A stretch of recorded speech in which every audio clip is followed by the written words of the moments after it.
TCU lands a player for their 2025 class. They also land a portal prospect that I talked about last week in the spring game. What was it good for? We'll talk about it all next here on Locked On Horned Frogs. It's your team. We do it here every day.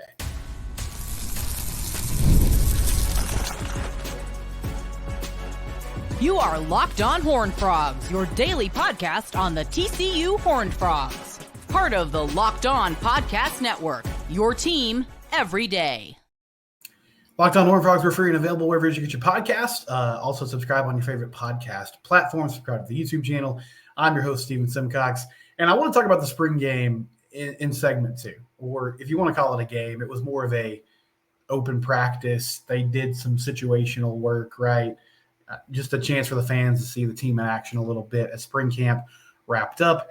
And while spring camp was wrapping up, the TCU coaching staff was working very hard on the recruiting front, and they landed a lineman in the portal who I talked about on Thursday, James Brockermeyer. I love it when I talk about a prospect and they actually end up committing to TCU. And James is going to follow his brother Tommy, who was playing for the Frogs as a tackle, transferred in from Alabama, had to medically retire, is now a GA on staff. James also coming from Alabama after being in their starting rotation, at least during spring camp, but apparently Keylan Abrams brought in a center from Washington. It appeared like he was going to be the guy, and so James getting an opportunity to play with TCU now. But I actually want to start in the high school ranks with a new member of the 2025 class, and I am super excited about this player because with Andy Avalos on staff, we've discussed his ability to put pass rushers in good situations, his desire to be more aggressive, to blitz a lot more, to bring more pressure, to cause chaos and havoc in the pocket for quarterbacks. And there's a new position on this defense, stud linebacker, an edge, stand-up outside linebacker that is asked to rush the passer, also make plays in space in the passing game as well, but mainly rushing the passer. And it seems like they found a prototypical type of player for that role in the 2025 class with Desoto edge or linebacker. He's right now, he's been a pass rusher in the 6A ranks for the past few seasons. Keylan Abrams coming over. DeSoto won a state title this past year. They went 16-0, had an outstanding season, and Keylan had an outstanding season as well. We'll talk about the measurables first. He's listed at 6 feet tall, 195 pounds. It was down to TCU and Purdue. I believe he was committed to Purdue earlier in the recruiting process, but then decommitted, and TCU got in on the action. Texas Tech, Baylor, and many others have offered him. And Keylan is the type of guy, I think he would be right now he's ranked as a 3-star by 247 Sports. But his production at the 6A level has been absolutely insane. He had 23 and a half sacks last year. I'm going to say that again because that's a massive number. 23 and a half sacks last season for DeSoto and 11 6A in the South Dallas area, one of the toughest districts in the state, highest level of football. DeSoto, they played Duncanville last year. Abrams had a great game. They played Allen this past season. They played Cedar Hill twice, Mansfield Legacy, Dallas Skyline. I mean, they went through the gauntlet and went undefeated, won it all. And Abrams was a super outstanding player for them. And the previous season, he also had a lot of sacks, had a lot of tackles for loss. Let me see if I can find his stats for his sophomore year. He has a sophomore at 74 tackles, 15 and a half tackles for loss, 10 and a half sacks, and 1 fumble recovery, primarily playing the edge position. So, as I said, he's listed as a linebacker in his recruiting profile. But if I had to guess, I would say that TCU is recruiting him as a guy that can get after the passer from that edge spot. And I really think, like, if the only reason I can see as to why he wouldn't have more interest or a higher rating is just because of the size factor. Now, can he get in the strength room and put on some more weight when he gets to TCU? I would think so. But it's really his speed that's the huge difference maker. Like, when you watch him on film, he's making plays. And, again, like, the type of competition that he's playing on a weekly basis, you can't fake that type of production. Soto has really good players on defense all around the field. They're physical. But this is not just a very athletic player that is running past 3A and 4A offensive linemen that might just be guys with big bodies that can't really move super well.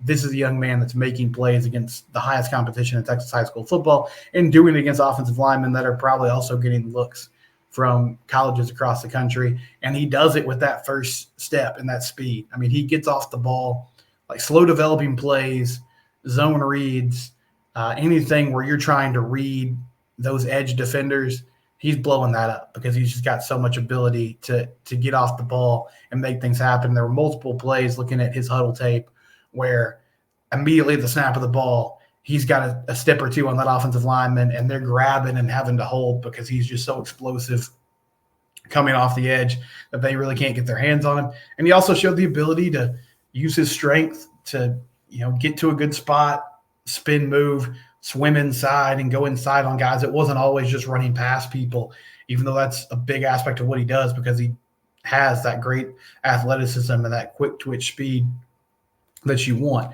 But this feels like the type of player that TCU is going to be targeting more moving forward. And I think it's a great example of one reason why you brought in Andy Avalos, not only because of what he's going to do from a scheme perspective and hopefully be more disruptive, but also you're going to get interest from these types of players because of what you're doing defensively, because of having this outside linebacker position where you're asking them to make things happen and get after the passer, and because of the creativity and the aggressiveness that the TCU defense is going to have moving forward. So I really like this pickup, 2025 class, Keylan Abrams from Desoto, who had, again, 23.5 sacks last year. That's super impressive. And excited for him to get to campus after his senior season, where I'm sure he'll once again put up big numbers. And Desoto will be very good, as they always are. In the portal, I talked about this on Thursday. TCU, they were going after James Brockermeyer, a center from Alabama. He was running with the ones during Alabama's spring camp. Of course, the Tide had a lot of turnover after Nick Saban left. But I love this pickup. I think James is a guy that helps solidify your offensive line. Now, it'll be intriguing to see where he ends up. I mean, he's been playing center, so you could put him there and have him compete with Colton Deary. You could also have him just take that spot, snapping the football, allow Deary to move to one of those guard positions. But I'm really starting to love the depth that they have in the interior offensive line, because now between Colton Deary, James Brockermeyer, Carson Bruno, who's sliding from tackle to guard after he played tackle for a few seasons at Louisiana Tech and was an all-conference player. You brought in Remington Strickland. You got Ben Taylor Whitfield. You're going to have Cade Bennett from San Diego State coming in during the summer. So I love this. I love this addition to the roster because I think you have the ability. You now have 5 or 6 guys, and you got 3 spots. So you have some depth. You can mix and match and make sure you get the best 3 players at left guard, center, and then right guard. And this gives you more flexibility with Brockermeyer in the fold. I think the next priority when we talk about the O-line is finding another tackle, whether it's somebody to have available if Bless Harris happens to go down with an injury, or to push Mike Nichols on the other side. But just to have more depth and flexibility at that spot as well. It's always tough when we talk about shuffling the O-line around because, as I've said before, that's a position group, that's a room where continuity is a big deal. I mean, you want those guys on the same page. You want them pulling the same rope and understanding their assignments. But I like the priority they have made and the premium they've put on finding quality players at those spots. And I think James Brockermeyer makes a ton of sense. Got the family ties here, should be able to learn the offense fairly quickly. And, I mean, I don't love that you could have 2 potential starters in Cade Bennett and James Brockermeyer who didn't get much of an opportunity in spring camp. But now in the fall, you've got some really good competition going. And, I mean, if those 3 interior pieces end up being Bennett, Brockermeyer, and then Colton Deary, I would feel pretty good about what TCU would have in the interior offensive line going into the season. I think this is a smart addition by the coaching staff. And so for the 2025 class, you get Keylan Abrams from DeSoto, outside linebacker, and then you get another offensive lineman James Brockenmeyer has been playing the center position at Alabama for the past few years, and he hasn't played a ton on offense up to this point. He's mainly been a special teams guy, but I think at the very least he brings really good competition to the roster and to those positions. But I feel like ultimately he's going to be a major contributor for this team this upcoming season, and that's a big plus for TCU because they need all the help they can get, kind of rebuilding and changing that offensive line moving forward. Okay, a lot to get to. We're going to get into the spring game or the open practice that happened on Saturday. A couple of TCU players were drafted. Might have to push some of that to tomorrow, but I'll at least try to mention that news here later on. And then the baseball team took 2 out of 3 from Kansas State. Games on Friday and Saturday. They had a doubleheader on Saturday. They won the first 2 games of that series. So all that coming up next here on Locked On Horned Frogs. It's your team. We do it here every day. If you're looking for something to kill time that's not just scrolling on Instagram or Twitter or whatever social media app you want, why not download Monopoly Go? It's available in the Apple Store. It's available in the Google Play Store. You can do it today. You can play Monopoly in a way that you've never had before. You can team up with your friends for timed tournaments where you work together to build up each other's boards. It's a classic Monopoly game that you know and love, but they've got dynamic boards in all kinds of different situations where you can get set up and play that Monopoly game that you love. They have unique stickers that you can trade with your friends to compete for big prizes, cool new playing pieces to travel the boards with, hilarious emojis for taunting friends when you smash their building or heist their vaults or charge them, crazy rent on iconic properties, plus Monopoly Go feels new and exciting every day with constantly changing tournaments and challenges. A ton include their own unique mini games like digging for treasure or a robot machine. There's always new timed events that will help you win big, like massive multipliers for everything you win or rent for free. Monopoly Go. Get it today in the Apple Store or Google Play. It's a free game. Monopoly Go. Download it today. Team up with your friends. Compete against your friends. Monopoly Go, proud sponsor of the Locked On Network. So if you went to the open practice or the spring game, the Frogapalooza event on Saturday, I'd love to hear your thoughts. I was there. It was interesting. It wasn't a traditional game in the sense that they didn't really have 2 teams going at it. They did a lot of situational practice type stuff. So they set up the offense on the defensive side of the field on the 25-yard line and had them just kind of like an overtime situation, run possessions. I mean, as far as what stood out to me, I thought Cam Cook looked good. He had some explosive runs. I know he had at least 1 touchdown run, ran the ball pretty well. Trey Sanders also seemed to have a little more burst and just good ability to, I liked his patience last offseason too. When I watched him, that ability to just kind of like pick down a line, find some sort of opening and get 4 or 5 yards when there wasn't much there. Eric McAllister had kind of a tough day, had some drops. I'm still very hopeful for what he can do. I thought Ken Seals looked all right.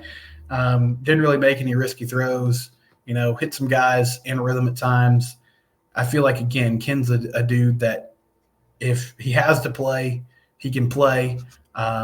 Josh Hoover's obviously your starter, but you don't feel like you're just falling off a cliff offensively when he's on the field. I did have a Vandy fan chime in on Thursday's show and was asking me what my thoughts were about Ken. And, I mean, I've said it before, but I think he's a really good fit for what they're asking him to be, which is basically a veteran backup quarterback who can run the offense if needed, will be valuable as far as with Haas and with Josh being a sounding board for those guys, helping them process coverages, understand what they're doing.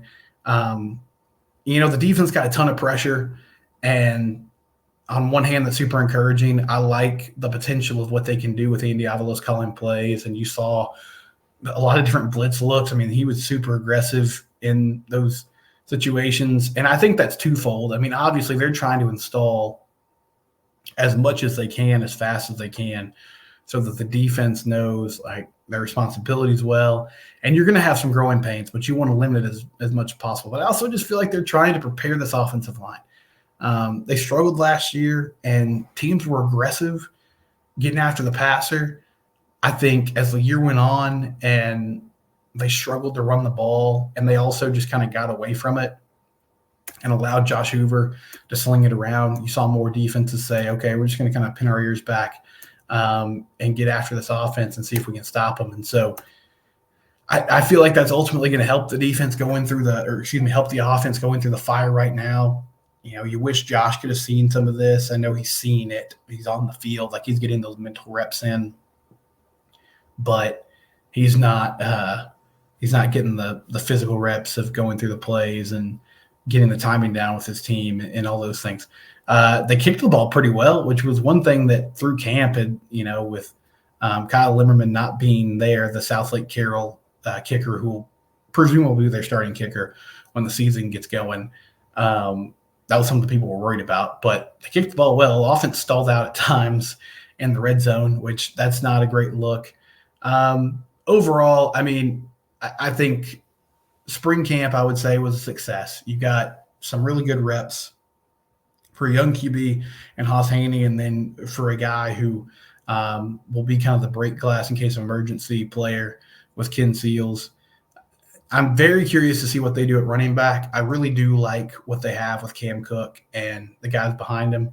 And then a lot of new faces on that defense, not necessarily new players in the sense of you have some transfers, but just different guys contributing because of the change of philosophy, because of what they're doing with their aggressiveness and their ability to, get after the quarterback. Some guys like Marcel Brooks, like Jonathan Bax, others who haven't been featured so much over the past few seasons will be featured now because of what they're doing with Andy calling the play. So, hey, it's the last time we're going to see the team until, the end of the summer when fall camp starts. And I hope that summer workouts are a productive time for them. And I think they got some good stuff done during spring camp. Okay, moving to the draft quickly. And I might talk about this more in depth tomorrow. But Brandon Coleman, he was selected by the Washington Commanders, which was really exciting for him. He ended up being the first guy off the board for the Frogs, which was great. And so he ends up going to Washington. Jared Wiley gets selected by the Kansas City Chiefs. Josh Newton drafted by the Cincinnati Bengals. And that was it as far as guys drafted. I mean, I think Jared Wiley with Kansas City is a really good landing spot. Now, you do wonder how much he's going to play with Travis Kelce there. But the cool thing about the Chiefs is Andy Reid is so creative and such a great offensive mind that if he shows any promise as someone with an ability to catch the ball, which we know he can do, and be a threat in the passing game, I think they'll find some ways to get him involved. Amani Bailey also signed as a free agent with the Chiefs. So hopefully both those guys can get an opportunity with the best quarterback in football and Patrick Mahomes. And Josh Newton, Cincinnati, I think that's a good place for him too. Organization where, they've really changed the culture with getting Joe Burrow and Jamar Chase, and they got some winners there now. And so Josh is a good leader. He works extremely hard. I saw Will Blackman, former NFL player who I'm not sure who he works for now, but he does like NFL media. And he was saying Josh Newton was his steal of the draft. He just thinks he's a dog. He's going to make plays. And, we saw that over the 2 years that he was here. He was a lockdown corner that could get it done. So excited for all those guys. Excited for Brandon Coleman too. I mean, Brandon played multiple positions, always did what was asked of him, and did it at a high level. And I think he's also going to have has the potential to have a really good NFL career. And Commanders have new management now. It seems like they drafted really smartly. And so, all those guys, obviously like dream come true type of situations for them. And that's fantastic that they're landing in the NFL with an opportunity to have a good pro career. We'll wrap up with some baseball talk next. It's Locked On Horned Frogs, your team every day. If you're trying to make some money on the NBA playoffs, man, the Mavs yesterday, what a roller coaster. Down 31, came back, took the lead late in that ball game, but then ended up falling to the Clippers late in that game in the fourth quarter. But series tied at 2. They'll match up again a couple more times. Major League Baseball in full swing. Rangers took 2 out of 3 from the Reds. If you think you know who's going to win these games, NHL playoffs happening. Go Go to FanDuel.com/lockedon, make one $5 bet, and you can automatically make it a winning bet by just being a new customer, placing a $5 bet. Win or lose, they'll give you $150 in bonus bets. That's immediately $150 that you can mess with. You can bet on everything from slap shots to home runs, slam dunks. It's all on an app that's safe and easy to use. You can also go to FanDuel.com/lockedon and sign up today. FanDuel, give it a try today. Proud sponsor of the Locked On Network, an official betting partner of the NBA and other pro sports leagues across the country. Gametime. If you need tickets, download the Gametime app today. They'll tell you exactly what you're going to see from your seat. You'll get that view of your seat. Use the promo code LOCKEDONCollege and get $20 off. And the promo code is LOCKEDONCollege to get $20 off your first purchase. Download the Gametime app today. They have last-minute deals, flash deals. So even if it's coming up to the day of the event, you can still find good deals on the Gametime app. Gametime, best place for tickets on the secondary market. Download the Gametime app today and use that promo code LOCKEDONCollege. Give it a try. TCU baseball, they took 2 out of 3 from Kansas State over the weekend. Won on Friday night, 12-0. Hit the ball really well. Peyton Tolle was his typical consistent self. He's become, the best pitcher on the staff. And then after that, ended up playing a doubleheader Saturday because of the rain that was coming on Sunday. They won the first game by a score of 7-4. Could not win the second game. They ended up losing 6-3. Fell behind early in that one and just could not come back.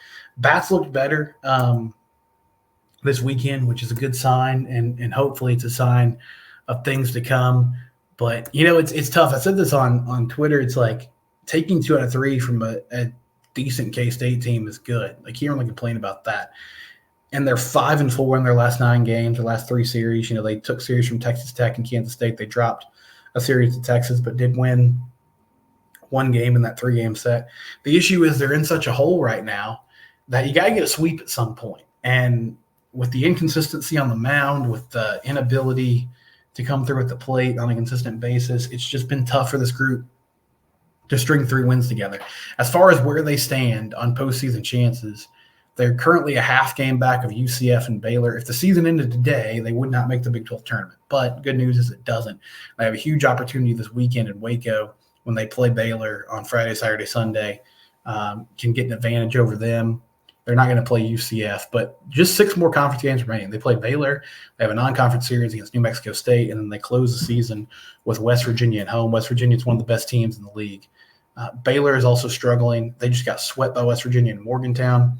And, again, need to keep piling up wins as much as you can to end up with a record at 500. If they end up at 15-15, they're going to have to go 5-1 down the stretch, which would mean most likely probably sweeping Baylor, taking 2 out of 3 from West Virginia.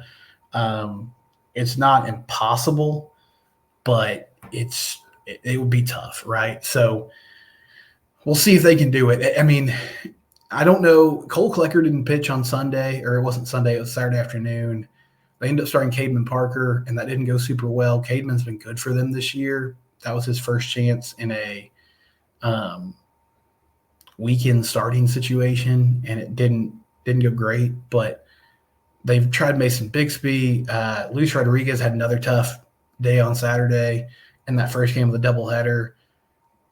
Ben Abelt pitched 4 innings of really good baseball, and I guess he's still technically their closer, but really he's kind of become a once-a-weekend long relief type of option for them. So I don't know if maybe giving him a chance to start would be beneficial, but, I mean, they've got really one great arm that can happen on Friday night, and that's about it. So Peyton Tolle, and then you just kind of throw it up to chance after that. I do think Kirk has done a nice job kind of mixing and matching at times, but again, you just don't have 3 or even 2 consistent starters, and you haven't had that all season. But a chance to continue to add to that record against Baylor this weekend and hopefully continue to make up some ground throughout the end of the season. We're Locked On Horned Frogs. We'll be here every day. It's your team. We do it here every day.